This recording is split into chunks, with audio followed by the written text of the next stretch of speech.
frères et sœurs, bonjour. Je tiens sincèrement à dire merci à Dieu pour ce réveil et pour la vie de tout un chacun et tout ce qu'il accomplit dans nos jours. Et le Seigneur est fidèle, il demeurera toujours fidèle, car il a dit, il se tient près de sa parole pour l'obéir, pour l'accomplir. Il n'a jamais changé, il est le même hier, aujourd'hui, éternellement.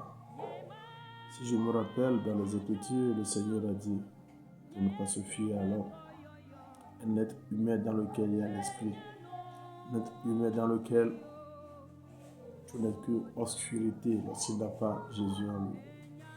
De ne pas se fier à un tel homme qui a ses propres voies.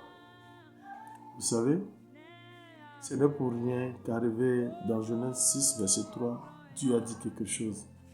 Que son esprit ne demeurera pas toujours dans l'homme et que ses jours seraient de 120 ans.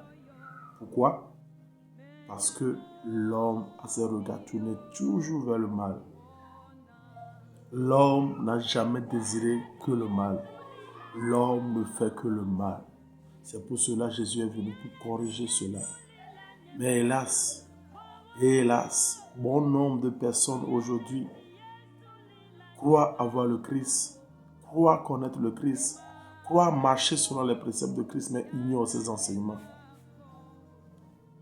La Bible dit si bien, ce que tu n'aimeras pas qu'on te fasse, ne le fais pas à ton prochain. Lorsque nous lisons les Écritures dans Romains, nous allons voir Dieu a parlé de l'amour. Si je me rappelle bien, c'est dans Romains 13. Dieu a parlé de l'amour. L'amour surmonte tout. L'amour accepte tout. Mon frère, je t'appelle encore une troisième fois. As-tu l'amour avec ton frère? Ce que tu fais vers ton frère, ce que tu fais endurer ton frère, c'est de l'amour ou soit c'est de l'hypocrisie.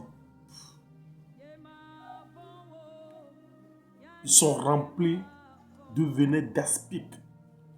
Le venin est plein dans leur bouche. Il ne faut que dire des sottises. Il ne faut que faire des bêtises. Oui, l'être humain est déjà sournois. Il ne pense qu'à son propre intérêt. Comment faire pour arriver lui-même? Il ne pense pas à l'évolution de l'autre. Il ne pense pas aider l'autre. Ce qu'il cherche, c'est ses propres intérêts.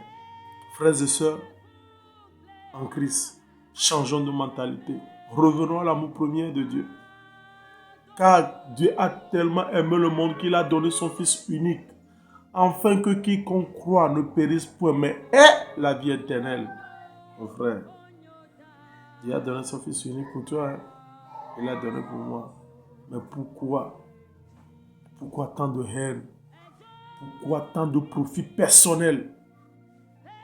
Seigneur, fais accorder à nos cœurs un changement nouveau. Donne-nous un départ nouveau, afin que nous puissions te suivre. Au nom puissant du Seigneur Jésus-Christ.